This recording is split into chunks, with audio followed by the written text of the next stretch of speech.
සිළුම දෙනාට තෙරුවන් සරණයි.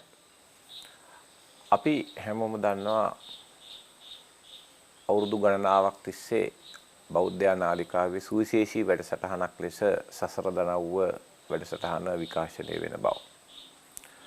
මේ වැඩසටහන අපි හැමදාම සිදු කරන්නේ අපේ පූජ්‍ය මැදගොඩ මහාචාර්ය පූජ්‍ය මැදගොඩ අබේතිස්ස ස්වාමින් වහන්සේගේ මූලිකත්වයෙන්. අදත් සුවිශේෂී වැඩසටහනක් ලෙස තමයි මේ වැඩසටහන සිදු කරන්නේ මේ කාලගුණ තත්වයක් එක්ක.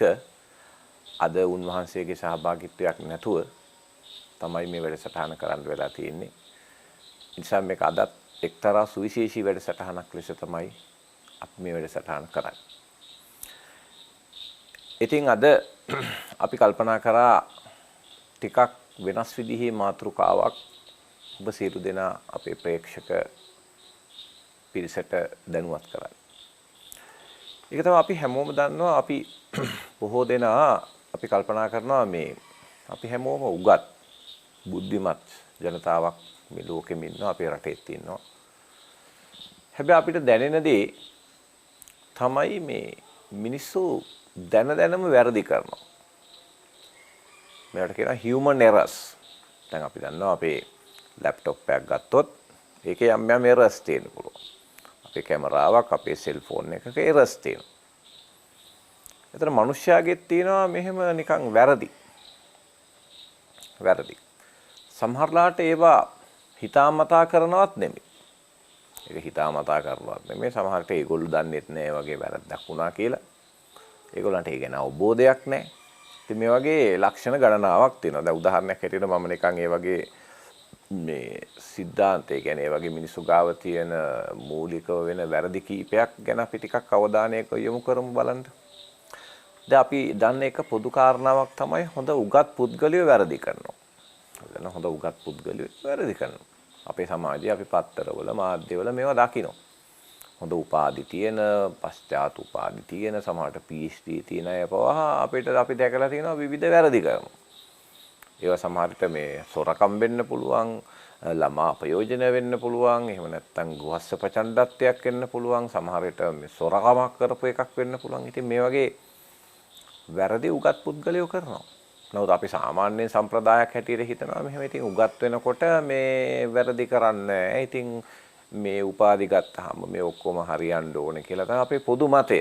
මොකද අපිට පේනවා එහෙම දෙයක් වෙන්නේ නැහැ කියලා. ඊළඟට සමහර අය හරිම ප්‍රචණ්ඩයි. අපි දැකලා තියෙනවා සමහර අය ඉන්නවා තාම ප්‍රචණ්ඩව හැසිරෙනවා. සමහරට එයාගේ තනතුර, එයාගේ තත්වය, එයාගේ නම්බුව, එයා ඉන්න තැනට ගැලපෙන්නේ නැති විදිහේ අමුතු ප්‍රචණ්ඩකාරී හැසිරීම අපි දැකලා තියෙනවා සමාජයේ.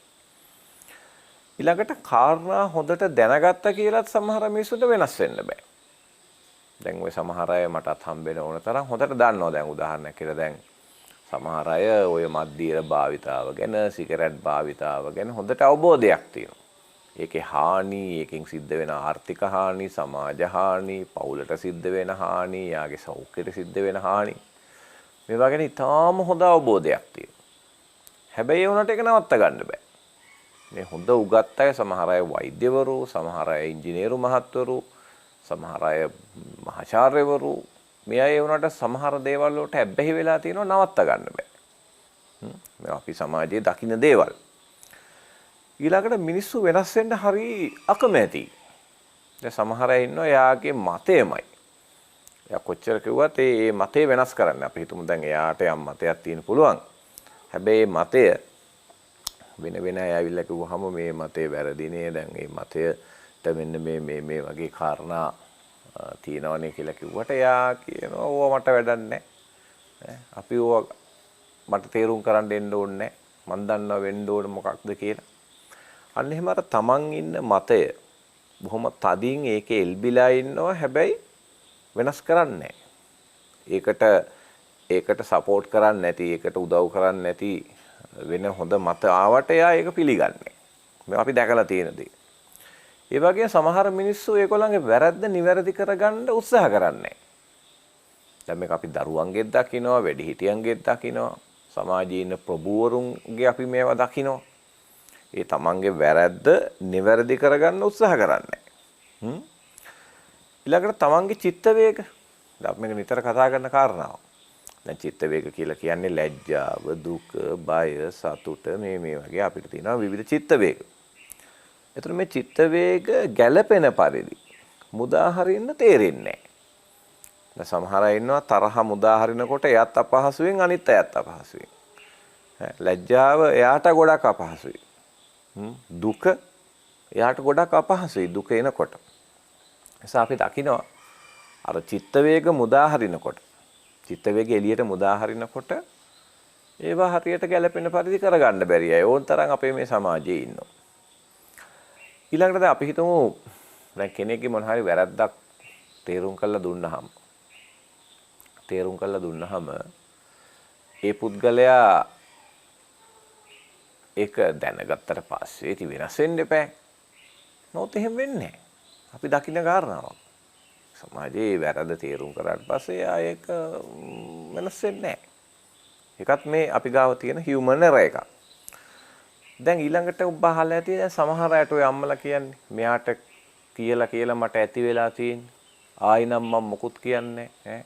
ඔයාට කියන කට හොඳයි ගලේ උලා ගන්නවා කියලා මේ අපේ සමාජයේ ඒ කරුණු තියෙනවනේ මේ වගේ කතා කරන අය. ඒ කියන්නේ සමහර අයට කොච්චර කිව්වත් වෙනස් වෙන්නේ නැහැ. ළඟට ඔබ දැකලා ඇති සමහර අය ඉන්නවා අපේ සමාජයේ බොහොම උගත් අය ටීවී වලට ගිහිල්ලා මාධ්‍ය වලට ගිහිල්ලා ලොකු දේශන පවත්වනවා. ලොකු කරුණු කියනවා. නමුත් ඒගොල්ලන්ට ඒ වුණාට ඒ දේ කරගන්න බෑ. අපි දන්නවා බුදුන් වහන්සේගේ තිබෙන පරම ගුණයක් තමයි මේ යථාවාදී තථාකාරී. තථාකාරී යථාවාදී කියන ගුණය. අපි ඒක අහලා තියෙනවා බුදුන් වහන්සේ කියන දේ කරන දේ කියන සාල පෞරුෂ ගති ලක්ෂණ වලින් සමන්විත උත්තමයෙක් තමයි අපේ බුදුන් වහන්සේ. ඒතරේ බුදුන් වහන්සේගේ තිබෙන ඒ ගුණය අපේ සමහර බෞද්ධයන් ගාව නැහැ. ඒ තමන් කියන දේ කරන්න පුළුවන් දේ කියන එක මිනිස්සෙක් ගාව තියෙන හොඳ ලක්ෂණයක්. ඊළඟට සැලසුම් කරලා පිළිවෙලට වැඩ කරගන්න බෑ. අපි දකිනවා මේ සමාජයේ ගොඩාක් අය ඉන්නවා හරි අපිළිවෙලයි පිළිවෙලක් නැහැ. ඒ වගේම සංවිධානාත්මක නැහැ. හැම දෙයක්ම වැඩේ වරද්දගෙන තියෙන්නේ. ඒ කියන්නේ යාට පිළිවෙලට සංවිධානාත්මකව වැඩ කරගන්න තේරෙන්නේ නැහැ. ඊළඟට සමහර අය ඉන්නවා රට ගැන හිතන්නේ. දැන් අපි කියනවා මේ රට ගැන අපි හිතන්න ඕන මේක අපේ රට මේ ලෝකේ තාම දියුණු සංස්කෘතියක් තියෙන බොහොම ලස්සන රටක අපි ඉන්නේ. ඒතර මේක දේශපාලනඥයොත් එහෙමයි සමහර උගත්තු අපේ රජයේ නිලධාරීන් මේ රට ගැන හිතලා වැඩ කරන්නේ. අපි දන්නවා දියුණු දාක් රටවල් වල මිනිස්සු තමන්ගේ රට ගැන කල්පනා කරලා මේ තමන්ගේ රටට ආදරය කළා.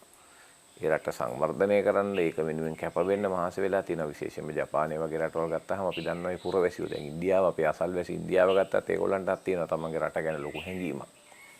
ඒත් අපේ ඉන්න බොහෝ දෙනාට මෙහෙම හැඟීම් නැහැ රට ගැන. තමන්ගේ වැඩේ කරගෙන ආත්මార్థකාමී ලෙස ජීවත් වෙන්න තමයි අපේ බොහෝ පුරවැසියෝ උත්සාහ කරන්නේ. මේක දේශපාලන අධිකාරියත් ඒක එහෙම තමයි. ඊළඟට මිනිස්සු අපි දකිනවා මේ නීතිය පිළිගන්න නීතිය කඩන්නම තමයි අපේ මිනිස්සු බලන්නේ. දැන් අපි දන්නවා අපේ රියදුරන් පාර පුරා යන්නේ ඊටාම අවිනීතව. කිසිම විනයක් නැතුව නීතියක් නැතුව. හැබැයි අපි දන්නවා පොලිසිය රාලහම කෙනෙක් ඉන්නවා කියලා පොඩි සිග්නල් එකක් ආවොත් ඔන්න දැන් ඒ පාර ගානට පිළිවෙලට නූලට යන්න පටන් ගන්නවා. ඒක තේරුම මොකද්ද? අපේ මිනිස්සු වැඩියෙන් බර වෙලා තියෙන්නේ නීතිය කඩන්න. නීතිය රැකගැනීමේ සොයම් පෙළඹීමක් මිනිස්සු තුල නැහැ. නීතියානුකූලව ජීවත් වෙන එක, නීතියානුකූලව පාරේ හැසිරෙන එක. එහෙම එකක් ඔළුවේ නැහැ. බලයක් යෙදුවොත් විතරක් ඔන්න නීතියට වැඩ. බලය නැත්තම් තමන්ගේ තියෙන සුපුරුදු නීති විරෝධී චර්යාවන් ක්‍රියාත්මක කරන්න තමයි මිනිස්සුන්ගේ පෙළඹීම තියෙන්නේ. ඒ වගේ අපි දකිනවා මිනිස්සු ඊටාම දරුණු අපරාධ වලට පෙළඹිලා තියෙනවා. අපි මේ මාධ්‍යවල දකිනවා මේවා. සමහරට තරුණියන්ගේ බෙල්ල කපලා සමහර තරුණියන්ගේ බෙල්ල හොයාගන්නත් නැහැ තාම. ඒවා. ඉතින් මේ වගේ සමහර පොලිස් නිලධාරීන් මේ වගේ සමාජයේ ඉහළ තලවල හිටපු අය දරුණු අපරාධ කළා තියෙනවා. ඊළඟට මත්ද්‍රව්‍ය භාවිතාව ගන්න. හොඳට කරුණු දන්නේ මත්ද්‍රව්‍ය බොනවා. ඒවට උදව් කරනවා. ඒවා හොඳයි කියනවා. ඒවා අගය කරනවා. හරි. ඊළඟට සමහර මිනිස්සු ආවේගශීලී. අපි දකිනවා සමහර මිනිස්සු ආවේගශීලී. පිළිවෙලකට වැඩ කරන්න බෑ. ඒ වගේම බලන්න දැන් සමහර අයත් එක්ක වැඩ කරන්න අමාරු අය අපි සමාජයේ වොන් තරම් ඉන්නේ. සමහර අය කියනවා යත් එක්ක මට වැඩ කරන්නම බෑ. මම නම් මේ ඔෆිස් එකේ යන්නයි ඉන්නේ. ඒ තරම් හරි අමාරුයි යත් එක්ක වැඩ කරන්න. ඒතර මේ වගේ මිනිස්සු ගාව විශාල වශයෙන් තියෙනවා මෙහෙම අඩුපාඩු. human errors කියලා අපිට ඕන නිකන් කියන්න පුළුවන්. දැන් ඒතර අපිට ගැටලුවක් මොකද්ද? අපි සමාජයේ මේකට තියෙන විකල්පය මොකද්ද? ඒතර අපි බොහෝ දෙනා හිතනවා දැනුවත් වුණාම, කරුණු දැනගත්තාම, කියලා දුන්නාම, තේරුම් කළා දුන්නාම, වැඩමුළු කරපුවාම මේ මිනිස්සුන්ගේ errors යනවා කියලා. එහෙම පාටක් පේන්නත් නැහැ. එහෙම පාටක් පේන්නේ නැහැ. දැන් අපි ඕන්තරම් මිනිස්සුන්ගේ ওই ධාරිතා සංවර්ධනය, නායකත්ව පුහුණු, ඊළඟට අපේ ස්වාමීන් වහන්සේලාගේ බණ දේශනා මේවා අපි සෑහෙන්න අපේ සමාජයේ මිනිස්සුන්ට අහන්න දැනගන්න හම්බ වෙනවා. මාධ්‍යත් අද ගොඩක් දියුණුයි. හැබැයි අපි මේවා කොච්චර කිව්වත් මේ මිනිස්සුන්ගේ තියෙන මේ ආකල්ප, මේ හැසිරීම මේවා වෙනස් වෙන්න තියෙන ප්‍රවණතාවය හරි අඩුයි. මේක දෙස මෙන්න මේ කාරණාව දෙස වඩා විද්‍යාත්මකව බලන්න. ඇයි මෙහෙම මිනිස්සයාට වෙන්නේ? ඇයි දැනුම මොලේ එක පැත්තක තියෙද්දි චර්යාව විතරක් වෙන හැඩයකින් තියෙන්නේ? ඇයි එයා කියන දෙයට එයාගේ දැනුම සම්බන්ධ වෙන්නේ නැත්තේ? සමහරලාට එයාගේ හැසිරීම, මේ පුද්ගලයාගේ තියෙන හැසිරීම ටික එයාගේ දැනුම් පද්ධතියත් එක්ක සිකේ සම්බන්ධයක් නැහැ. කිසි සම්බන්ධයක් නැහැ. එහෙම මිනිස්සු අපිට ඕන තරම් ඉන්නවා. කියන්නේ එයාට හොඳට දැනුමක් තියෙනවා. හැබැයි එයාගේ චර්යාව අරන් බැලුවාම ඒ දැනුම පද්ධතියත් එක්ක කිසි සම්බන්ධයක් තියෙන බව පේන්නේ නැහැ. චර්යාවයි දැනුම් පද්ධතිය අතර ලොකු වෙනසක් තියෙනවා. ඊළඟට හැඟීම් ප්‍රකාශ කරන ආකාරය අරන් බැලුවාම එයාගේ දැනුම, එයාගේ ආකල්පත් එක්ක කිසි සම්බන්ධයක් නැහැ වගේ පේනවා. ඒතර ඇයි මිනිස්යාට එහෙම වෙන්නේ? අපි මේක චෝදනාත්මකව බලන්නේ නැතුව අපි ටිකක් මේ කාරණාව විශ්ලේෂණාත්මකව බැලුවොත් ඇයි මිනිස්යාගේ මේ errors නැත්නම් මේ මිනිස්යා ගාව තියෙන මේ ගති ලක්ෂණ වෙනස් වෙන්නේ නැත්තේ ඇයි? මේ වෙනස් කරගන්නේ කොහොමද? ඒ සඳහා අපිට මොනවද කරන්න පුළුවන්? මෙන්න මේ කාරණා ගැන මිට වඩා ටිකක් විද්‍යාත්මක විග්‍රහයක් කරන්න තමයි අද මේ සුවිශේෂී වැඩසටහන මම තෝරගත්තේ. නිසා දැන් අපි අද මෙන්න මේ මිනිස්යා ගාව තියෙන මේ වැරදි නිවැරදි කරගන්න පාවිච්චි කරන්න පුළුවන් මනෝවිද්‍යාත්මක ආකෘති තියෙනවා. මේවා ගැන මම හිතනවා අපි දැන් ටිකක් කතා කරොත් හොඳයි කියලා. ඒ සඳහා මම පොඩි මනෝවිද්‍යාත්මක සංකල්පයක් ඔබ සියලු දෙනා එක්ක කතා කරන්න කල්පනා කළා. මේ සුවිශේෂී මාතෘකාව තමයි අපි කතා කරන්නේ අද. මේ දැන් අපේ විශේෂ අදහස තියෙන්නේ අපේ තියෙන මේ ක්‍රියාකාරීත්වය. දැන් විශේෂයෙන්ම අපි ගත්තොත් අරකින දැනුම ඇයි මේ චර්යාවට සම්බන්ධ නොවෙන්නේ? මේක පිටුපස තියෙන යාන්ත්‍රණය මොකක්ද කියන කාරණාව ගැන තමයි අද අපි කතා කරන්නේ. හොඳයි. දැන් මම ඔබ සඳහා සුවිශේෂී රූපයක් පෙන්නනවා. දැන් ඔබට තිරේ දිස්වේ තව ටික වෙලාවකින් පොඩි රූපයක්. මේ රූපේ මොකද්ද කියන්නේ? මේක අද ලෝකේ විශේෂයෙන්ම හාවර්ඩ් විශ්වවිද්‍යාලය, ඇමරිකාවේ තියෙන හාවර්ඩ් විශ්වවිද්‍යාලය මිනිස් මනස ක්‍රියාත්මක වෙන විදිය, මිනිස් මොළේ වැඩ කරන විදිය ගැන පොඩි අලුත් ආකාරයක ඉදිරිපත් කිරීමක් තියෙනවා. දැන් ඔබට මේ රූපය දිහා බැලුවාම ඔබට පේනවා ඇති දැන් මෙතන තියෙනවා අපේ මොළේ. දැන් උදාහරණයක් විදිහට දැන් මොළේ සාමාන්‍යයෙන් කරන්නේ යම් කිසි උත්තේජවලට ප්‍රතිචාර සකස් කරන එක. ඒතර මේ ප්‍රතිචාර සකස් කරනකොට දැන් මොළේ ප්‍රතිචාර සකස් කරනකොට ඒක පද්ධති ආකාර දෙකකට මේ ප්‍රතිචාර සකස් වෙන බවයි අවබෝධ කරන් තියෙන්නේ. දැන් එකක් අපි කියනවා ස්වයංක්‍රීය ලෙස ප්‍රතිචාර සකස් වෙනවා. දැන් ඔයගොල්ලෝ දැකලා ඇති සමහර උත්තේජවලට අපි ස්වයංක්‍රීය ලෙස ප්‍රතික්‍රියා දක්වලා තියෙනවා. ඒ කියන්නේ ඒ ගැන මට ලොකු අවබෝධයක් නැහැ. ඒ ගැන මම හිතලත් නැහැ. මම දන්නෙත් නැහැ සමහරට ප්‍රතිචාරයේ ක්‍රියාත්මකයි. දැන් උදාහරණයක් කියලා අපි හිතමු. දැන් මගේ මේ ඇඟිල්ලට කවුරු හරි ඇල්පිනෙත්තක් ඇන්න ගමන් ටක් ගාලා මම ඇඟිල්ල ගන්නවා. ඒ වගේම ඔබ දැකලා ඇති බස් එකක් ගාවින් දැන් අපි ඇඟ ගාවින් පාර යනකොට බස් එකක් ගියොත් එක පාරට අපිට ටක් ගාලා එළියට පැනලා තියෙනවා. අර මිනිස්සු කියන්නේ දෙයියෝ බේරුවා, නූලට බේරුනේ. මාව නිකන් කවුද ඇදලා ගත්තා වගේ මට දැනුණා. ඒ කියන්නේ ඒ ගැන මට අවධානයක් නැති වුණාට මොලේ ෂණිකව ප්‍රතික්‍රියා දක්වලා තියෙනවා.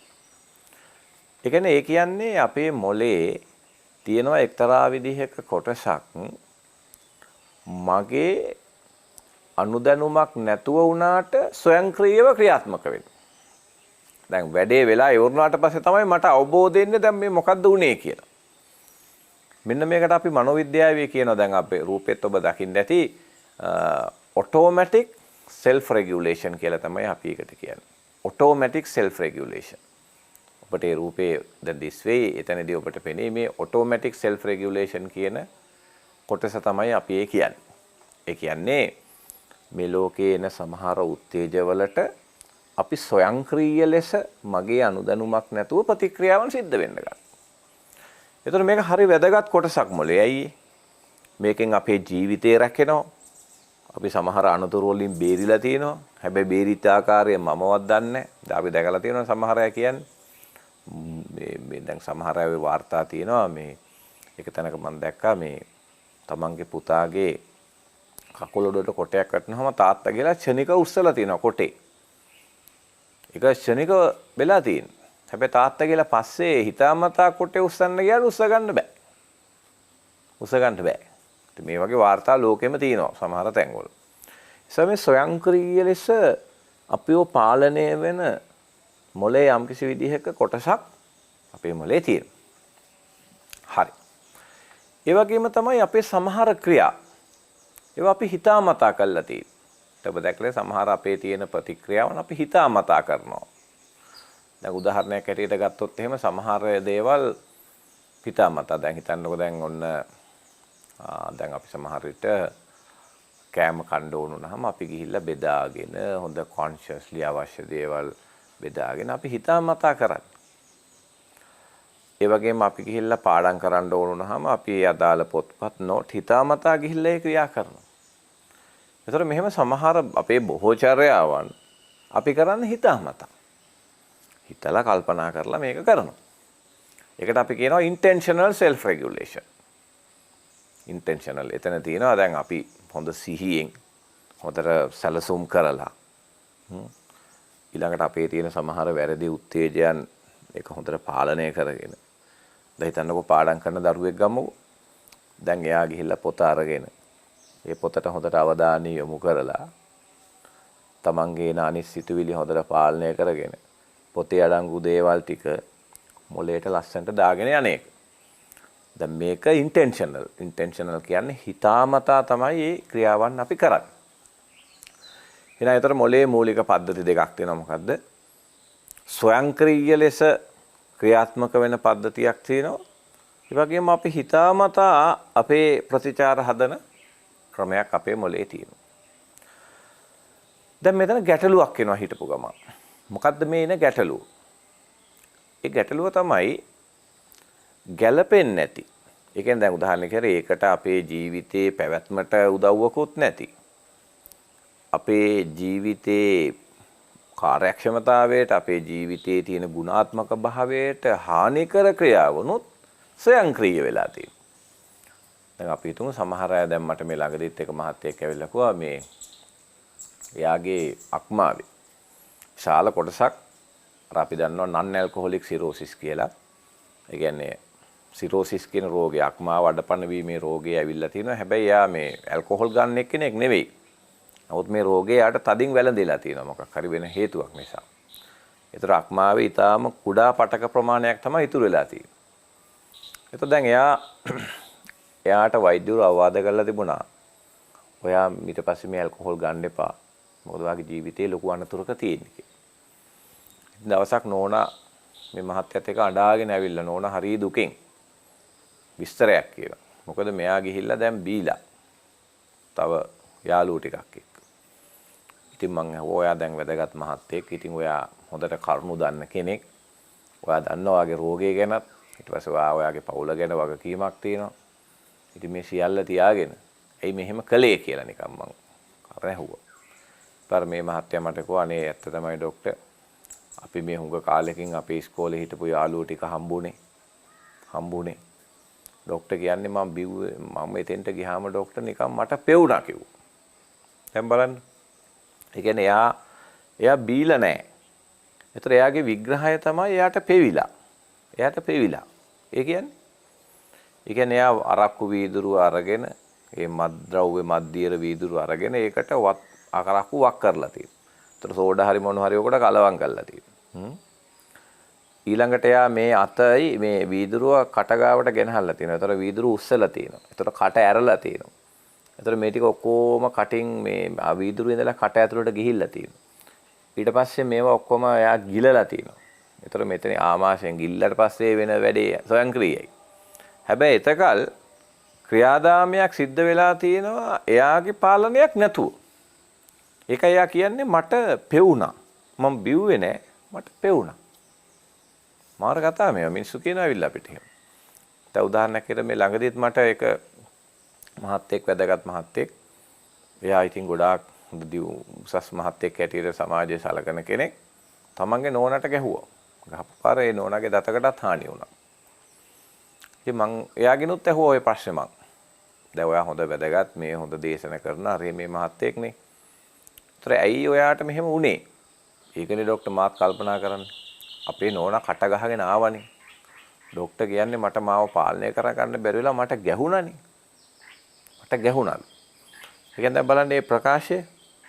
එයා කියන්නේ එයා ගැහුවේ නෑ. එයාට ගැහුණා. ඒ කියන්නේ ඒක ස්වයංක්‍රීය වෙලා තියෙනවා. ඒ නිසා දැන් අපි තේරුම් ගන්න ඕන වැදගත් කාරණාවක් තියෙනවා. මොකද මේ වැදගත් කාරණාව? ඒ කියන්නේ දැන් මේ ස්වයංක්‍රීයව උත්තේජවලට ප්‍රතිචාර සකස් කිරීමේ මොලේ මේ ක්‍රියාවලිය හැදුවේ අපේ ජීවිතයට අනතුරුදායක අවස්ථාවලදී ස්වයංක්‍රීයව ක්‍රියාත්මක වෙන්නේ. හැබැයි මිනිස්සුන්ට වෙලා තියෙන වැඩක් තියෙනවා මොකද්ද මේ ජීවිතයට හානියක් නැති අනිත් අයට හානි කර තමන්ට හානි කර චර්යාවන් තමාගේ අනුදැනුමක් නැතුව ස්වයංක්‍රීයව සිද්ධ වෙන්න ආරම්භ තියෙනවා. දැන් ඔය සමහර ගේම් ගහන ළමයි ඉන්නවා මේ දැන් අපිට ඇවිල්ලා කියනවා ડોක්ටර් මේ අම්මා ඇවිල්ලා කියනවා ડોක්ටර් බලන්නකෝ මේ අපේ පුතා කන්නේ නැහැ දත් මදින්නේ නැහැ බලන්නකෝ දැන් මේ ළමයා මේ මූණක් කටක් හොදන්නේ හරියට වැසිකිළියකටවත් යන්නේ නැහැ මේ බලන්න ડોක්ටර් මේ නිින්දක් හරියට ගන්නෑ පුදුමාකාර විදිහට ගේම් ගහනවා කියලා. ඒතර ඒ ළමයිත් එක්ක මම සාකච්ඡා කරපුවාම මට ළමයි කියන්නේ ඉතින් ඇත්ත තමයි ડોක්ටර් ඉතින් මට මේ ගේම් ගහලා මෙහෙම වැඩක් නැහැ. ඉගෙන ගත්තොත් අනාගතයක් තියෙනවා. ඒක හොඳයි කියලාත් මම දන්නවා. ඒ වුණාට ડોක්ටර් ඉතින් මට මේක මේ ගැහෙනවනේ. දැන් මට ෆෝන් දැක්කහම ගේම් ගැහෙනවලු. ටීවී දැක්කහම බැලෙනවලු. සමහර කෑම දැක්කහම කැවෙනවලු. ඒ කියන්නේ එයා කනව නෙමෙයි. එයාට ඒව කැවෙනවා. මිනිස්සු අයලා කියන සමහර කෑම වර්ග හොඳ නැති වුණාට කැවෙනවලු ඒවා. බාට දැන් මාර ගැටලුවක් මේක. මාර ප්‍රශ්නයක් මේක.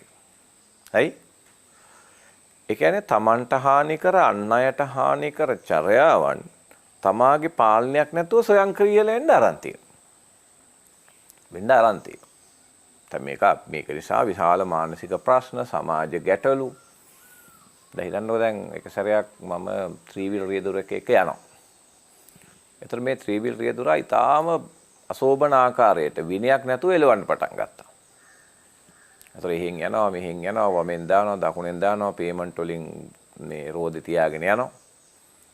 ඒතර දැන් මම මේ රියදුරාගෙන් නිකන් හිමීර ඇහුවා පුදා මට නම් එච්චරම හදිස්සියක් නැහැ මට ඉතින් වෙලා තියෙනවා ඔයාට මොකක් හරි හදිස්සියක් තියෙනවද කියලා.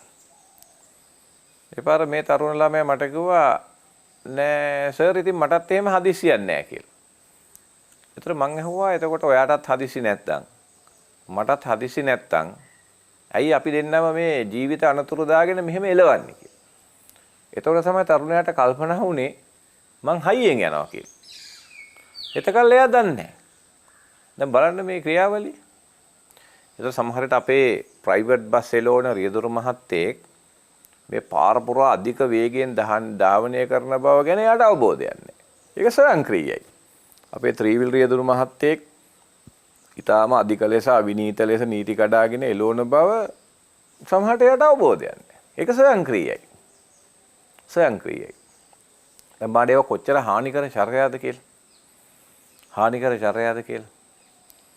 එතකොට දැන් මේ මිනිස්යාට මේ ජීවිතයට අනිත්‍යයට හානිකර චර්යාවන් ස්වයංක්‍රීය වෙලා තින්නේ ඇයි? ස්වයංක්‍රීය වෙලා තින්නේ ඇයි? ඇයි ඒවා තමාගේ පාලනයෙන් මිදිලා යන්නේ? ඇයි ඒවා තමාගේ පාලනයෙන් ගිලිහෙන්නේ? දැන් අපි දන්නා මේ දවස්වල කොරෝනා අපේ සෞඛ්‍ය අමාත්‍යාංශය අපි හැමෝගෙම පාලනයෙන් ගිලිහිලා තියෙනවා. ඒක හැමදැනම යන්න අරන් තියෙනවා. ඒක සමහර මිනිසුන්ගේ චර්යාව බැලුවාමත් එහෙමයි. තමාගේ පාලනයෙන් ගිලිහිලා තමයි මේ චර්යා ක්‍රියාත්මක වෙන්නේ. එතකොට ඒක මහා හානියක්. හානියක් පුද්ගලයාට හානියක්, සමාජයට හානියක්, එයාගේ ගෙදරයට හානියක්. ඒතර මෙන්න මෙහෙම කාරණාවක් සිද්ධ වෙන්නේ ඇයි කියන එක අපි ටිකක් විද්‍යාත්මකව විග්‍රහ කරගත යුතුයි. ඒ සඳහා මම ටිකක් සුවිශේෂී රූපයක් ඔබට මම ඉදිරිපත් කරන්න කැමතියි නැවත වරක්. මේ රූපය මම දැන් ඔබට පෙන්වන්නම්. දැන් සමහර විට දැන් තිරේ දිස් වෙයි මේ රූපය. දැන් ඔය මනෝවිද්‍යාඥයන්ගේ තර්කය සහ ඔය ඥාන විද්‍යාඥයෝ මේගොල්ලෝ යම් කතා මේ මොළය සහ අපේ ක්‍රියාත්මක වෙන ආකාරය ගැන ඉදිරිපත් කරලා තියෙනවා. දැන් එහෙම විද්‍යාඥයන් කීප දෙනෙක් ඉදිරිපත් කරපු අදහස් මම පොඩි රූපයකට ගත්තා. දැන් ඔබට පේනවා ඇති මේ රූපේ තියෙනවා ධාරිතාවය සහ නම්‍යතාවය කියලා ප්‍රධාන තේමා දෙකක්. ඒතර මම මේ වැඩසටහන අද නම් කරන්නත් කැමතියි. මේ සුවිශේෂී වැඩසටහන මම හඳුන්වන්නෙත් ඒකයි ධාරිතාවය සහ නම්‍යතාවය. ඒ විදිහට අපි මේ වැඩසටහන හැඳින්නුවට තරකක් නැහැ. ඒතකොට දැන් අපි හඳුන්වනවා දැන් අපි ඉපදෙන අවස්ථාවේ.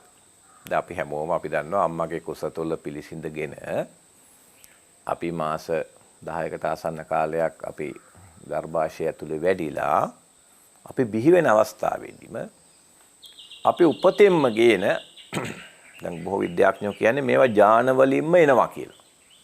මොනවද මේ නම්‍යතාවයට අදාළ ගති ලක්ෂණ. දැන් ඔබට තිරේ දිස්සුනේ ඇති මේ නම්‍යතාවයට අදාළ ගති ලක්ෂණ. හොඳට බලන්න මේවා දිහේ. තරහ, දුක, කලකිරීම, එපා වීම, කාංසාව, සැකය, ඊර්ෂ්‍යාව, පලිගැනීම, නපුරුකම, විෂාදය, පසුතැවීම, නිନ୍ଦ, එකට එක කිරියන්න තියෙන ආශාව, ලැජ්ජාව, අලසකම, ලිංගික ක්‍රියාවන්ට තියෙන නැඹුරුව. ඔබට මේ තිරේ දිස්වන ආකාරයට ඔබට පේනවා ඇති. දැන් මේකට මේවා ඥානවලම තියලා ඉපදෙන අවස්ථාවේම ඥාන වලින් හසුරවලා මොලේ ස්නායු පරිපත හැදිලා මේවා අප තුළ ස්වයංක්‍රීය ලෙස හටගන්න. මේවා අපි පන්තියක ගිහිල්ලා පුරුදු වෙලා මේ පුහුණු කරපු මේ ලක්ෂණ නෙවෙයි. දැන් අපි කවුරුවත් මේ තරහ ගන්න පුහුණු වුන්නේ නැහැ. අපි කලකිරෙන්න කවුරුවත් පුහුණු වුන්නේ නැහැ. කාංසාව හදාගන්න පුහුණු වුන්නේ නැහැ. මේ මිනිස්සු දිහා සැකයෙන් බලන්න අපි පුහුණු වෙලා නැහැ. නපුරුකම් හදාගන්න පුහුණු වුන්නේ අපි. ඊර්ෂ්‍යාව කරන්න අපි කවුරු හරි මේ ඊර්ෂ්‍යාව කරන්නේ කොහොමද කියලා පන්ති ගියේ නැහැ. පසුතැවීමට අපි පන්ති ගියේ නැහැ. ඒතර බොහෝ විද්‍යාඥයෝ කියන්නේ මිනිස් මොළය නිර්මාණය වෙනකොට ඥානමය වශයෙන්ම මෙන්න මේ ගති ලක්ෂණ අපේ පද්ධතිය ඇතුලේ පහළ වෙනවා. ඒවා හට ගන්න. දැන් මම හිතනවා අපේ අබේතිස් හාමුදුරුවෝ හිටියනම් මේකට ඊටාම ලස්සන විග්‍රහයක් කරයි. ඇයි එහෙම වෙන්නේ කියලා බෞද්ධ ප්‍රවේශය. ඒතර බෞද්ධ ප්‍රවේශය මේ ගැන ගොඩාක් ලස්සන කතා තියෙනවා. දැන් මම එක තැනක් මම කැමතියි මතක් කරන්න. බුදුන් වහන්සේගේ හරිම ලස්සන දේශනාවක මම අහන් ඉඳලා තියෙනවා මේ අපේ ස්වාමින් වහන්සේකම කියපු කතාවක්. මේ දැන් අපි දන්නවා ඔය වැහි ජලය වතුර වැටෙන සියලුම අපි හිතමු වැව් වල තියෙන වතුර ජලය ඊළඟට අපේ පොකුණු වල ලිං වල මේ තියෙන ජලාශ වල තියෙන සියලුම ජල ධාරාවන් අපි දන්නවා මේ දවස්වල මේ අසාමාන්‍ය ලෙස වහිනවනේ. ඒතර ඔබ මේ වහින දෙයක දිහා බලාගෙන ඉන්න. මේ සියලු ජල ධාරාවන් මේ සියලු වතුර පාරවල් විශාල නම්‍යතාවයක් සහිතව ගලනවා මොහොතට. ඒ කියන්නේ මේ සියලු ජල ධාරාවන් ගලන්නේ මුහුදට නම්‍යතාවයක් සහිතව. පල්ලමට තමයි වතුර බහින්නේ. අපි දැකලා නැහැ කවදාවත් කන්දක් උඩට වතුර යනවා. මේවා ගලන්නෙම පහළට. ඒතර වතුර ගලන්නේ පහළට. අපි දන්න සංසිද්ධිය. ඒතර බුදුන් වහන්සේත් කියනවා මේ තණ්හාව විසින් විකෘති කරන ලද මේ මානසික ක්‍රියාවලිය තරහ දුක කලකිරීම එපා වීම පරිගැනීම කියන මේ ඍණාත්මක ගති ලක්ෂණයන්ට බරවයි මනස ක්‍රියාත්මක වෙන්නේ කියලා. දැන් බලන්න බුදුන් වහන්සේගේ මේ විග්‍රහය. කියන්නේ මේ තණ්හාව විසින් මම ඇත්තටම මේක අපේ හාමුදුරුවෝ හිටියනම් මේක බොහොම ලස්සනට පැහැදිලි කරයි. මට එච්චරම ඒ ගැන මම කැමති නෑ අවබෝධය, ඒ කියන්නේ බුදුදහම ගැන මට එහෙම ගැඹුරු අවබෝධයක් නැති වුණාට අපේ ස්වාමින් වහන්සේ ඒ අඩුව හැමදාම හැදුවානේ. ඔබ දන්නවනේ සසර දනව බලලා. ඒතර අපිට අද මේ සුවිශේෂී වැඩසටහනක් කරන්න වෙච්ච නිසා තමයි අද උන්වහන්සේගේ සහභාගීත්වය අපිට නැති වුනේ. ඉතින් ඒ නිසා දැන් මේ අපි තේරුම් ගත යුතුයි මේ අවස්ථාවේදී අර දැන් මේ නම්‍යතාවයේ බුදුන් වහන්සේත් කියන්නේ මේක තණ්හාව තමයි මේක හසුරවන්නේ. ඒතර මේ නම්‍යතාවය තමයි අපිට තියෙන ගැටලුව. ඒ මොකද දැන් මන් තරහා ගන්න එක ස්වභාවික වෙන එකක්. කලකිරෙන එක ස්වභාවික වෙනවා. දැන් හිතන්නකෝ මට කවුරු හරි මොන හරි විරුද්ධව කිව්ව ගමන් ටක් ගාලා තරහ යනවා. මගේ දෙයක් නැති වෙච්ච ගමන් මට කලකිරෙනවා. එපා වෙලා යනවා. දැන් හිතන්නකෝ තරුණයෙක්ගේ ප්‍රේමයක් ඇඩුනොත් එයාගේ සිතුවිලි එන්නෙම හේතුවාදී අතාර්කික දාර්ශනික නොවන ආකාරයට. අයි මට එහෙම කළේ. මං කොච්චර ආදරෙන්ද හිටියාගෙන. මං කොච්චර බලාපොරොත්තු තියාගත්තද. ඉතින් මං ඇයි ජීවත් වෙන්නේ? මට මෙහෙම කරනවා නම් මේ ලෝකේ හරි නපුරුයි. මේ ලෝකේ ඉන්න එක තේරුමක් නැහැ. අන්න ඒ වගේ නිකන් අපි හිතලවත් නැති අමෝතු සිතුවිලි එන්න ගන්නවා ප්‍රේමයේ කැඩිච්ච තරුණයෙකුට. බලන්න ඔබ ස්වභාවයෙන් අනිත් පැත්ත එනවද කියලා. නෑ ඉතින් එයාට මං ගැන කැමති නැත්තම් ඉතින් එයා ගියාවේ. මොකද මිනිස්සුયો කැමති නැති අය ඉන්න ඕන නෑ. එහෙම ඉන්න ඕන නෑ. මොකද අපි ඒක ලොකු අසාධාරණයක්. ඒ කියන්නේ අපි දෙන්න කැමති නැත්තම් එහෙම ඉන්න එක තේරුමක් නෑ. ඒ නිසා එයා එහෙම කී එක හොඳයි. ලෝකේ ඕනතරම් ගෑවු ළමයි ඉන්නවා. ඉතින් මං ඔය මට ගැලපෙන කෙනෙක් හොඳ කෙනෙක් හොයලා පස්සේ මං හිමින් කසාද බඳිනවා. ඉතින් මට ඕන නම් තනියෙන් හරි ඉන්න පුළුවන්. ඉතින් ඕක ගැන එච්චර ප්‍රශ්නයක් නෑ. ඒ යන එක ගියාවේ. එයා. දැන් මෙහෙම ධනාත්මකව ප්‍රශ්න දිහා ජීවිතයේ දිහා බලවොත් අපේ බොහෝ ප්‍රශ්න අවසන්. හැබැයි ඔබ හොඳට කල්පනා කරන්න අපිට ධනාත්මකව බලන්න ස්වභාවික නම්‍යතාවයක් නෑ. ස්වභාවික නම්‍යතාවයක් නෑ. අන්න ඔබ හොඳට තේරුම් ගන්න ඕනේ මම ඒ කිව්ව වචනේ මොකද්ද? ජීවිතයේ දෙස ධනාත්මකව, තර්කානුකූලව, හේතුවාදීව, දාර්ශනිකව, විශ්ලේෂණාත්මකව, එහෙම නැත්නම් අපි හිතමු වියුක්තව බැලීම සඳහා නම්‍යතාවයක් ස්වභාවිකව අපි තුල නැහැ.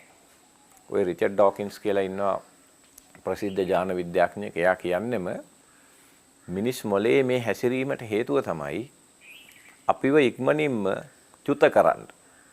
චුත වීම සඳහා. මොකද දැන් අපි දන්නවා මේ ගහණය මිනිස් ජනගහණය ඕනවට වඩා වැඩි වුණොත් අපේ සමතුලිතතාවය ගිලිහෙනවා.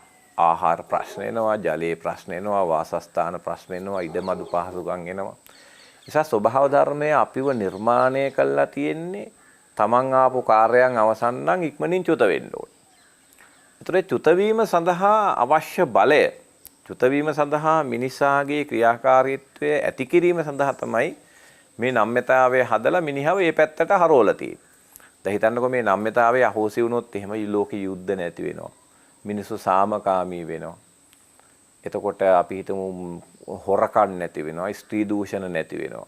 මේ තියෙන අපේ සියලුම අපගමනීය චර්යාවන්ට හේතුව මේ නම්‍යතාවයනේ.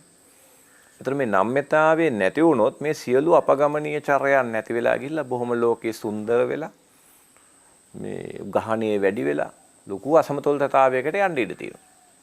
ඒ නිසා ස්වභාව ධර්මය කලේ මේ නම්‍යතාවයට අපිව හරවලා අතෑරලා දැම්මු.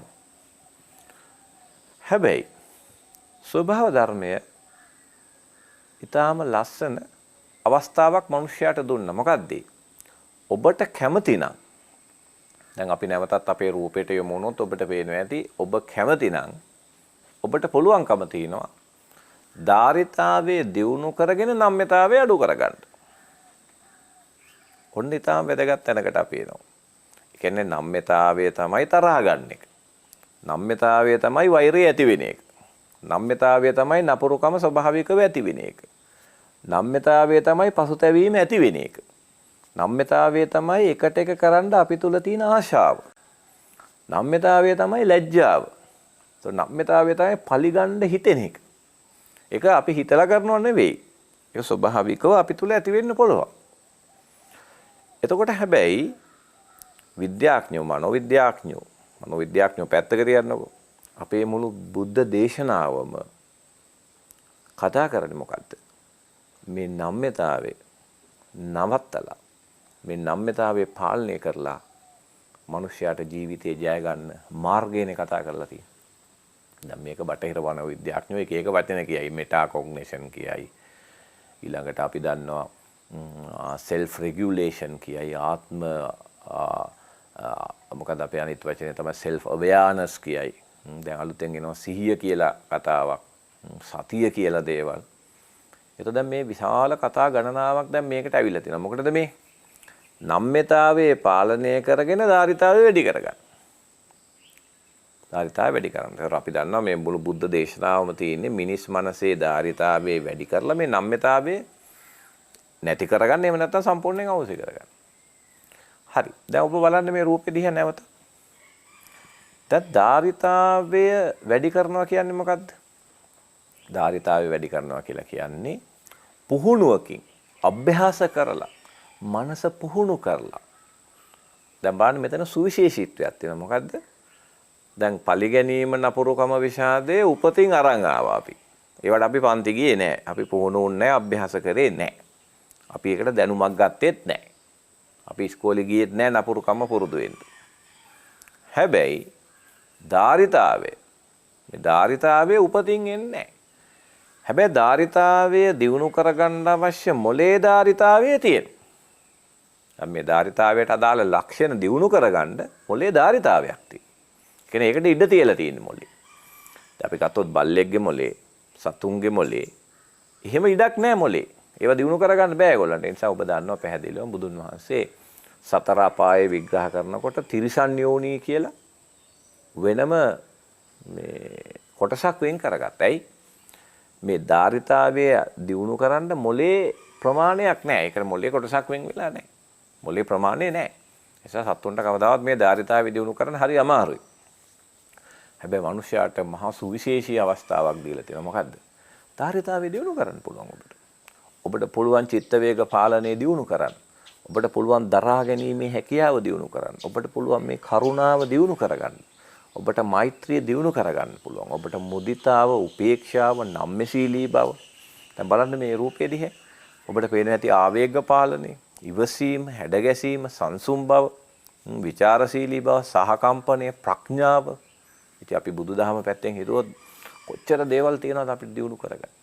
ඒ සඳහා බෞද්ධයාට අවශ්‍ය ක්‍රමවේද, ඒ සඳහා බෞද්ධයා කළ යුත්තේ මොනවද?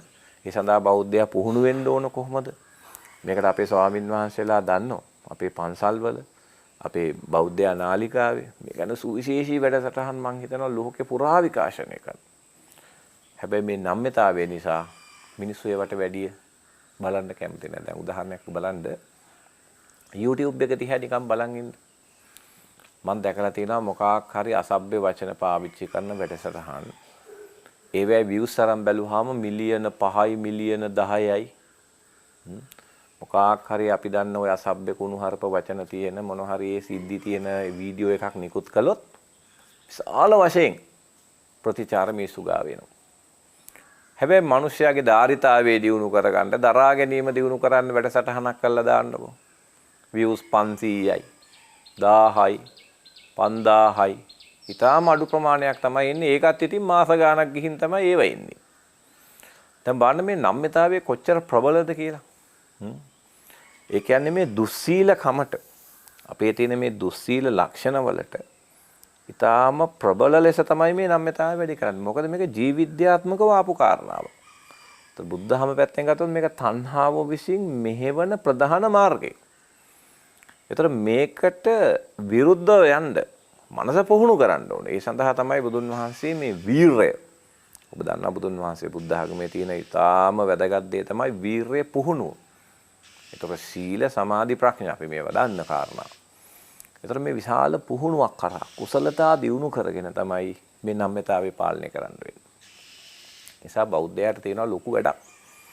බෞද්ධයාට තියෙනවා දැන් ඔය මම දැකන් හිටියා මේ මහත්මා ගාන්ධී තුමා පව් 7ක් ගැන විග්‍රහ කරනවා. එතුමත් සුවිශේෂී චරිතයක්. ඒතර ඒක පවක් තමයි එතුමා කියන්නේ මේ religion without sacrifice. Religion without sacrifice. කෙනෙක් කැපකිරීමක් නැතුව පවත්වාගෙන ආගම. දැන් බලන්න බෞද්ධයාට තියෙන ලොකු කැපකිරීමක් කරා. දැන් මේක දැක්කහම තමයි මට මතක් වුනේ. බෞද්ධයාට විතරක් නෙමෙයි මේ ලෝකේ ඉන්න ඕන මිනිස්සුයෙකුට ලොකු කැපකිරීමක් කරන්න වෙනවා. ලොකු පුහුණුවක් ගන්න වෙනවා මේ නම්‍යතාවයේ අඩු කරගෙන ජීවිතයේ ගුණාත්මක භාවය වැඩි කරගන්න. ඒ සඳහා ඔබට ක්‍රියාත්මක වෙන්න ඕනේ. ඒ සඳහා ඔබට පුහුණු වෙන්න ඕනේ. ඒ සඳහා ඔබ අපේ ස්වාමීන් වහන්සේලා ආශ්‍රය කරන්න ඕනේ. පන්සල් වලට යන්න ඕනේ. භාවනා වැඩසටහන් කරන්න ඕනේ. තමන් ස්වාධීනව හැමදාම අයිනකට වෙලා ඉඳගෙන මේ පුහුණු බලන්න ඕනේ. නිතර ධර්මය අහන්න ඕනේ. ධර්මයේ පරිශීලනය කරන්න ඕනේ. පොතපත කියවන්න ඕනේ. ඒතර කියවලා දැනුම එකතු කරලා පුහුණු වෙලා ඊළඟට මේ ලොකු සුවිශේෂී කාර්යභාරයන් ගොඩාක් තියෙනවා. මොකද මේ ආයාලේ යන මනස. දැන් අපි දන්නවනේ බෞද්ධයෝ මේ මනස ආයාලේ යනවා. ඒ ආයාලේ යන්න විශාල හේතු වෙච්ච ජීවිද්‍යාත්මක පදනමක් තියෙනවා මේ මනසට. එතකොට මේ ආයාලේ යන මේ මානසික ක්‍රියාවලිය හසුරවලා දැන් මේක හරියට මම දකින්න දැන් අපි හිතමු මම අස්සයේගේ පිටේ යනවා. මොකක් හරි අස්සයා ගිහිලා ලොකු කන්දක් නගින්න කියලා ලොකු ගැස්සීමක් වෙලා මාව වැටෙනවා. හැබැයි වැටුන්නේ නැහැ මාව බිමටම මගේ කකුල සෑදලේ එල්ලිලා තියෙන්නේ. ඒතර අස්සයා දුවනවා මම සෑදලේ කකුලෙන් එල්ලිලා ඉන්නවා. ඒ වගේ ස්වභාවයක් නේ දැන් අපිට තියෙන්නේ මේ මිනිස් මනස. එයා ස්වයංක්‍රීය ලෙස එක එක ඒවා කර යනවා. මන් දන්නේ මට මේ මොකද්ද වෙන්නේ කියලා. මට මේ මොකද්ද වෙන්නේ කියලා. නිසා ඔබ දන්නවා දැන් බුදුදහම ඊළඟට දැන් අද කතා කරන ඔය වෙස්ටර්න් සයිකොලොජි දැන් මේක තේරිලා තියෙනවා. මේක තේරිලා තියෙනවා. මොකද්ද මේ මනසේ තියෙන ස්වයංක්‍රීය බවට. අර මං ඉස්සෙල්ලා ආකෘතිය ඔබට පෙන්නුවා මනසේ තියෙනවා ක්‍රියාවලිය දෙකක්. මොකද්ද? ස්වයංක්‍රීය බවක් තියෙනවා. ඒතර බලන්න මේ නම්‍යතාවයේ ස්වයංක්‍රීයයි. අන්න දැන් අපිට ආයි මේක සම්බන්ධ කරගන්න පුළුවන්. ඒතර මේ නම්‍යතාවයේ ස්වයංක්‍රීයයි. හැබැයි ධාරිතාවය හදා ගන්න ඕනේ. ඒක ඉන්ටෙන්ෂනල්. හිතාමතා මේක කරන්න ඕනේ. එහෙනම් ඕන දැන් අපිට මේක ගලපු මෙතෙන්ට අපි දැන්. ඔබට මතක ඇතිනේ මම අර හාවර්ඩ් විශ්වවිද්‍යාලේ රූපේ පෙන්නුවා. ඒගොල්ලෝ කියනවා මනසේ තියෙනවා ස්වයංක්‍රීය බවක්. ඒතර ඒ ස්වයංක්‍රීය බව අවශ්‍යයි ජීවිතයේ පැවැත්මට. ඒක හරි. නමුත් කලකිරීම එපා වීම කාංසාව ස්වයංක්‍රීය වෙන එක. ඒක ගැලපෙන්නේ නැහැ. ඒක හරි අමාරුනේ අපිට. දැන් හිතන්නකො පලි ගන්න එක ඔළුව ඇතුලේ තියාගෙන ඉන්න එක. මොනතරම් වේදනාවක්ද? ඉරිෂාව මොළය ඇතුලේ තියාගෙන මේක පැසව ඉන්න එක මොනතරම් කරුමයක්ද? නපුරුකම ඔළුවේ තියන් ඉන්න එක මොනතරම් අවාසනාවක්ද? ඊළාට විෂාදීය ලක්ෂණ ડિප්‍රෙෂන් තියාගෙන ඉන්න එක, පසුතැවීම තියාගෙන ඉන්න එක, එකට එක කරන්න තියෙන මේ මහා ආශාව අපි ගාව තියාගෙන ඉන්නේ ඇයි අපි? ඇයි මේවා මුලින් උපුටා දාමන්නේ නැත්තේ? ඇයි මේවා අපි මේ මොලෙන් සුද්ධ කරන්නේ නැත්තේ? අලසකම, නින්දට තියෙන කෑදරකම, එපා වීම මේ දේවල් අපි මනසෙන් සුද්ධ කළා. මේ මනස පැහැදිලිව නිර්වුල් කරගන්න නැත්තේ ඇයි? මිනිස්සුන්ට ඒ උත්සාහයවත් එන්නේ නැහැ. ඒ ගැන තියෙන වීඩියෝ එකක් බලන්න කිව්වට බලන්න හිතෙන්නේ නැහැ. ඒ තරම් මේ නම්‍යතාවය තියෙනවා. අපි හිතමු ඔය අපේ ටෙලිනාට්‍ය ගන්නකො. දැන් අපේ චිත්‍රපටි ශ්‍රේෂ්ඨය ගන්නකො මොනවද මේ තියෙන්නේ? අල්ලාප සල්ලාප සම්ප්‍රප්පලාප පිසුනා වාචා පරුසා වාචා මුසා වාචා. මේවෙන් පිරීලා තියෙන්නේ ටෙලිනාට්‍යයක් කියලා. දැන් ඔය ටෙලිනාට්‍යයක් ගත්තාම ඔය කොහොම පිරීලා තියෙන්නේ ඔය. හැබැයි මිනිස්සු පුදුමාකාර විදිහට මේවට ආසයි. ඒව බලන්න වෛරය හොයන්න අපි හිතමු දැන් ටෙලිනාට්‍යයක් ඇතුලේ බොහොම වෛරය, ක්‍රෝධය, පසුතැවීම, ලැජ්ජාව දැන් මේ වගේ හැඟීම් උලුප්ප තමයි මේ ටෙලිනාට්‍ය දුවන්නේ. මොකද ටෙලිනාට්‍ය වල තියෙන වැදාරිතාවය මේ උපද්දවෙන හරි කලාතුරකින් තියෙන්නේ. බොහෝ ටෙලිනාට්‍ය වල ඔය ඉන්දියාවේ ගෙනහල්ලා අතාරින කසිකබල් ඔක්කොම නාට්‍ය වල තියෙන්නේ මොනවද මේ? පල්ලි ගැනීම, ඉරිසියාව, නපුරුකම, විෂාදය ප්‍රොමෝට් කරන. ඒවා උලුප්පල ගන්න. එක සිද්ධි මාලාවක්. දැන් බලන්න මිනිස්සු කොච්චර කෑදරයිද ඒවට. බලන්නකො ගෙවල් වල ගිහිල්ලා මිනිස්සු කොච්චර කෑදර විදිහට මේ ටෙලිනාට්‍ය දිහා බලාගෙන ඉන්නවද? ඇයි මේ නම්‍යතාවය? මේ නම්‍යතාවයට අහු වෙලා තියෙන්නේ. මේ නම්‍යතාවට මේ සමාජයේ විශාල ප්‍රමාණයක් අහු වෙලා ගහගෙන යනවා. ගහගෙන යනවා. එතකොට බුදුන් වහන්සේ කියනවා මේක පාලනය කරන්න ඕනේ. මේක ආයාසය යොදන්න ඕනේ. වීරය කරන්න ඕනේ. වීරය කරලා මේ නම්‍යතාවය නවත්ත ගන්න ඕනේ. ඒ සඳහා අපිට මේ ධාරිතාවය වැඩි කර ගන්න ඕනේ. හරි. එහෙනම් අපි දන්නවා බෞද්ධය හැටියට මේ ධාරිතාවය වැඩි කර ගැනීම සඳහා විශාල මෙහෙයුමක්, විශාල ක්‍රියාත්මක වීමක් බෞද්ධයාට තියෙනවා. ඒ සඳහා ඔහු සර්දාවෙන් පටන්ගෙන සීල සමාධි ප්‍රඥා කියන මේ මාර්ගයට ඇවිල්ලා තමන්ගේ ජීවිතය සකස් කරගෙන පුහුණු වෙලා මනස හීලෑ කරගෙන මනස අල්ලගෙන වීරය වඩලා පාරමිතා පුරලා ලොකු මෙහෙයුමක් තියෙනවා අපිට ක්‍රියාත්මක වෙන්න. දැන් මේ සඳහා අපි කොහොමද ආරම්භයක් යොදාගන්නේ? මේක දැන් අපි කොහොමද කරන්නේ? මේකට මනෝවිද්‍යාත්මක ප්‍රවේශය මොකක්ද? දැන් මම අපේ ස්වාමින් වහන්සේ අද හිටියනම් උන්වහන්සේ මේකට බෞද්ධ ප්‍රවේශය අපි හදන්නේ කොහොමද කියන එක ගැන ඉතාම අපූර්ව විග්‍රහයක් කරයි. ඒක අපි ඉදිරියට තියලා අපි අද ටිකක් කතා කරමු මේකට මනෝවිද්‍යාත්මක ප්‍රවේශ වෙන්නේ කොහොමද? අපේ දරුවෙක් ඉන්නවා මේ නම්‍යතාවයට අහු වෙලා ගහගෙන යනවා. අපි ගහගෙන යනවා මේ දවස්වල. දැන් කොරෝනා වලින් මේ නම්‍යතාවයට අහු වෙච්ච කට්ටිය විශාල වශයෙන් ඉන්න පුළුවන්. ඒත් දැන් මේ නම්‍යතාවය පාලනය කරලා ධාරිතාවය වැඩි කරගන්න තමයි දැන් අපි මේ ක්‍රියාත්මක වෙන්න හදන්නේ. දැන් ඒ සඳහා අපිට මොනවද කරන්න පුළුවන්?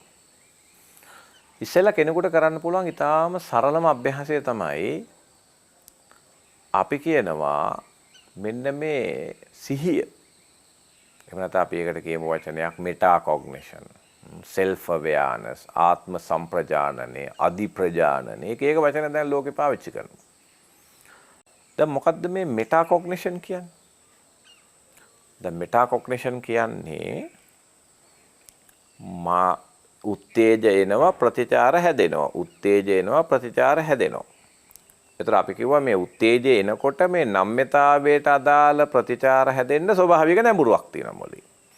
මට කවුරු හරි බනිනකොට තරහ ඇති වෙන්න තමයි ප්‍රවණතාවය තියෙන්නේ. අල්ලපු ගෙදර කෙනා හොඳ ලස්සන කාර් එකක් ගේනකොට ඊර්ෂ්‍යාව ඇති වෙන්න තමයි ප්‍රවණතාවය තියෙන්නේ.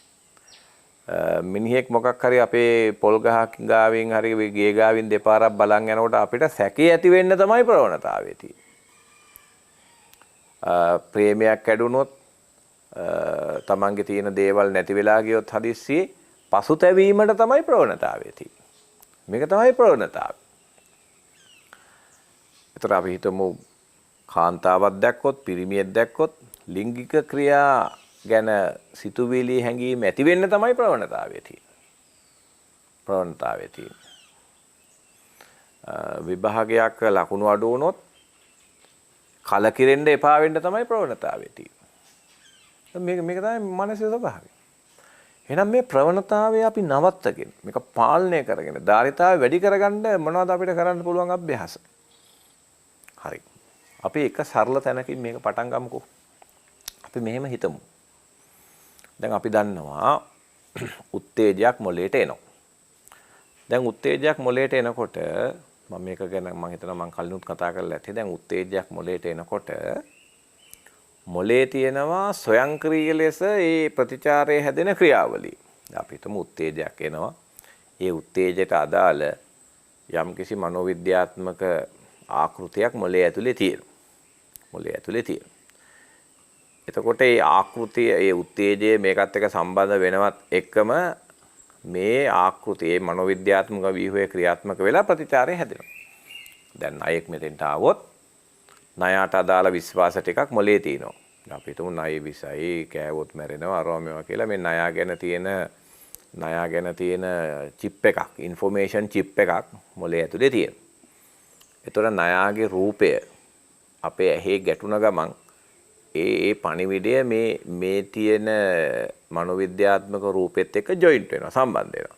සම්බන්ධ වෙච්ච ගමන් බය කියන ප්‍රතිචාරයේ ෂණිකව ඇති වෙලා අපි දුවනවා. අර මිනිස්සු ඒකනේ මං කිව්වේ. දිව්වේ කොහොමද කියලාවත් දන්නේ නැහැ කියලා කියන්නේ සමහර අය. ඒ මොකද මේක ෂණිකව ක්‍රියාත්මක වෙනවා. එතකොට මේ නම්‍යතාවයට අදාළ සියලු දේවල් ෂණිකව ක්‍රියාත්මක වෙන්න තමයි බලන්නේ. ෂණිකව ක්‍රියාත්මක වෙන්න තමයි බලන්නේ. දැන් අපි මොකද කරන්න ඕනේ? දැන් අපි කරන්න ඕනේ ලස්සන වැඩක් තියෙනවා. මොකද්ද? දැන් අපි සිහියෙන් ඉන්නවා. ඔන්න දැන් ඔබ ප්‍රැක්ටිස් කරන්න සතිය. ඔබ ප්‍රැක්ටිස් කරන්න සිහිය. මේකට අපි මෙටාකොග්නිෂන් කියමු මනෝවිද්‍යාවේ. ප්‍රශ්නයක් නැහැ ඕන වචනයක් කියන්න. දැන් අපි හිතමු ඔන්න දැන් මට කවුරු හරි කෙනෙක් බනිනවා. කෙනෙක් බනිනකොට මගේ මොළයේ ඇතුලේ තියෙන්නේ වෙනම පරිපත ටිකක්. මොකද ඒ අහේතුවාදී අතාර්කික විශ්වාස ටිකක්. දැන් අපි හිතමු මං විශ්වාස කරනවා මේ ලෝකයේ මිනිස්සු හැම වෙලාවෙම හරි දේ කරන්න ඕනේ කියලා. මං හිතන්න පුළුවන්. මේ ලෝකේ මිනිස්සු හැමෝම හරි දේවල් කරන්න ඕනේ. නමුත් දැන් අපිට පේනවා එහෙම හරි දේවල් කරන්නේ නැහැ කියලා. ඒතර දැන් ඔබේ විශ්වාස පද්ධතිය වෙනස් කරගන්න. ඔබ ජීවිතයේ දිහා දාර්ශනිකව බලන්න, තර්කානුකූලව බලන්න, හේතුවාදීව බලන්න අවශ්‍ය සංකල්ප ගොඩනගා ගන්න. ඒකට බණ අහනවා. ඔබ ඒකට ධර්මයේ තියෙන හොඳ පොත්පත් පරිශීලනය කරනවා.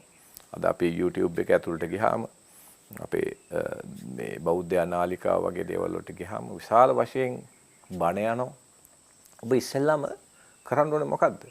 මේවා අහලා මොලේ මතකයේ ඇතුළට මතක ගබඩාව ඇතුළට මේ කරුණු දා ගන්නවා. එතකොට මේකෙන් මොකද වෙන්නේ? ආකල්ප හදා ගන්නවා. ඔබ විශ්වාස හදා ගන්නවා.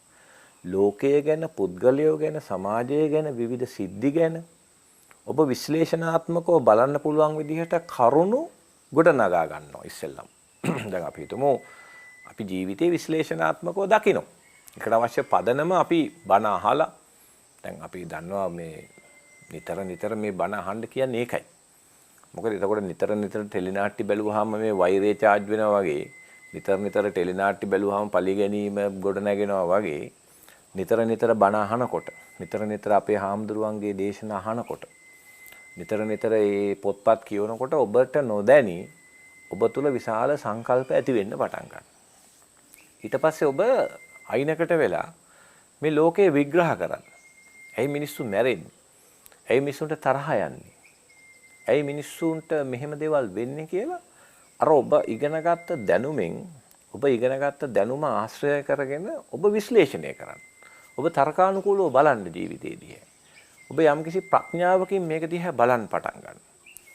මෙන්න මේකට අපි කියන්න පුළුවන් නිවැරදි දැක්ම. දැන් නිවැරදි දැක්මක් අපි හදා ගන්න ඕනේ. දැන් අපි දන්නවා දැන් දැක්ම වැරදි නිසා තමයි මේ වැරදි ප්‍රතිචාර හැම වෙලෙම මොලේ හැදෙන්නේ. ඒතර අපි ඉස්සෙල්ලාම බෞද්ධයා කරන්න ඕනේ මේ දැක්ම නිවැරදි කරගන්න අවශ්‍ය පදනම හදා ගන්න ඕනේ. පදනම හදන්න ඕනේ. ඒක තමයි පළවෙනිම දේ ආර්ය අෂ්ටාංගික මාර්ගයේ පළවෙනි කතාව වෙන්නේ නිවැරදි දැක්ම. ඒතර දේවල් නිවැරදිව දකින්න නම් ඒකට අවශ්‍ය පදනමක් මොළයේ ඇතුලේ තියෙන්න ඕනේ. මනස ඇතුලේ තියෙන්න ඕනේ. ඒක තමයි අර අපි කතා කරපු ධර්මයට අදාළ දේවල්. අපි පිළිගන්නවා මේ ලෝකේ හැම දෙයක්ම වෙනස් වෙනවා. බොහොම සරල කතාවක් ගමු. දැන් මගේ කොණ්ඩේ දෙනවා. ඒතර කොණ්ඩේ දෙන එක වළක්වන්න මට ගොඩක් දේවල් කරන්න පුළුවන්. ඩයි දාන්න පුළුවන්, කොණ්ඩ ගලවන්න පුළුවන්, කොණ්ඩ බද්ධ කරන්න පුළුවන්. එක ඒවා ඇති ඉතින්. හැබැයි ඉතින් මම මේක දාර්ශනිකව විග්‍රහ කරනවා. ඉතින් මේ කොණ්ඩේ ඉතින් ඉදෙනවා ඒ වයසට යනකොට. ඒක ස්වභාවයක්. ඉතින් මම ඇයි ඕක ගැන කල්පනා කරන්නේ? ඔක තේරුම් නැති වැඩක්. ඔය කොණ්ඩේ දීලා ගියා. ඉතින් මං ඊට වඩා මට ගොඩක් වැඩ තියෙනවා කොණ්ඩේ ගැන කල්පනා කරනවට වඩා. මේ කොණ්ඩේ මිනිසුන්ගේ ජීවිතේ මොනවා කරන්නද කියලා මම මේ කොණ්ඩේ ඉදීම පිළිබඳ දාර්ශනිකව තර්කානුකූලව හේතුවාදීව බලන්න පුළුවන් නම් කොණ්ඩේ ඉදින එක මට ප්‍රශ්නයක් නෙවෙයි. කොණ්ඩේ ඉදින එක මට ප්‍රශ්නයක් නෙවෙයි. මට නාකි වෙන එක ප්‍රශ්නයක් නෙවෙයි. සමහරට මිය යාම කියන කාරණාව බොහොම සන්තෝෂයෙන් බාර ගන්න පුළුවන්. ඒක දිහා දාර්ශනිකව කෙනෙක් බැලුවොත්. ඒතර මේ මරණ බය කියන එක අපිට නැති කරගන්න පුළුවන්. ඒ නිසා දැන් මම අද ඔබට දෙන පළවෙනි දැන් අපේ කාලය සීමා වෙන නිසා මම ඔබට ඉස්සෙල්ලාම අද දැන් මේකේ දෙවෙනි තුන්වෙනි වැඩසටහනක් අපි කරමු අපේ හාමුදුරුවන්ගෙත් උපකාරය ඇතුව. මට හිතෙනවා අද වැදගත්ම කාරණාව තමයි මේ දැක්ම දියුණු කරගන්න අවශ්‍ය පදනම හදන එක. මේ නම්‍යතාවය අඩු කරන්න. දාර්ශනිකතාවය වැඩි කරන්න තියෙන එකම ප්‍රවේශය තමයි දැක්ම වෙනස් කරන්න අවශ්‍ය ශාස්ත්‍රීය කරුණු ශාස්ත්‍රීය ඥානය ඔබේ මොළය ඇතුළට ගන්න එක. ඒ සඳහා ඔබට ගොඩාක් දේවල් තියෙනවා කරන්න. හරි. අපි එතනින් පටන් ගමු. ඉස්සෙල්ලා මෙතනින් පටන් ගමු. නිවැරදිව දැක්ම හදමු. ඊට පස්සේ අපි සතිය ඊළඟට සමාධිය මේ වගේ ගොඩක් දේවල් වලට අපි යන්. අපේ ස්වාමින් වහන්සේගේ මඟ පෙන්වීම සහිතව එහෙනම් අපි ඉදිරි වැඩසටහන් වල මේක දෙවෙනි තුන්වෙනි වැඩසටහනක් හැටියට අපි මේ නම්‍යතාවයේ වැඩි කරගෙන ධාරිතාවයේ වැඩි කරන්නේ කොහොමද කියන කාරණාව ගැන තව මීට වඩා ගැඹුරින් කතා කරමු. මම හිතනවා අද අපිට කාලය හරස් වෙනවා. ඊටාම වටිනා අදහසක් කියලා මට හිතෙනවා ඔබ සියලු දෙනාටම බෞද්ධ හැටියට හෝ වෙනත් ආගම් වල ඉන්න අය හැටියට. නිසා ඔබ සියලු දෙනාටම අපි ආරාධනා කරනවා මේ වැඩසටහන් මාලාවත් එක්ක සම්බන්ධ වෙන්න. බෞද්ධ නාලිකාවත් එක්ක සම්බන්ධ වෙලා මේ සියලු වැඩසටහන් වලට සවන් දෙන්න. සවන් දීලා ඔබගේ දැනුම, ඔබගේ ආකල්ප, ඔබගේ තියෙන නොයෙකුත් කුසලතාවයන් දියුණු කරගෙන මේ නම්‍යතාවය පාලනය කරගෙන ධාරිතාවය වැඩි කර ගැනීමේ ප්‍රවේශය අරගෙන මිනිසෙක් ඇටියට අපි උපරිම උත්සාහ කරමු පුළුවන් තරම් මේ ආත්මය ඇතුළේවත් ධාරිතාවය වැඩි කරගෙන මේ නම්‍යතාවය අඩු කරගන්න. ඒ සඳහා ක්‍රියාත්මක වෙන්න පෙළ ගැහෙන්න කියලා ආරාධනා කරමින් ඔබ සියලු දෙනාටම තෙරුවන් සරණ ප්‍රාර්ථනා කරමින් අදත් අපි සමු ගන්නවා. මම වෛද්‍ය චමින්ද වීරසිරිවර්ධන.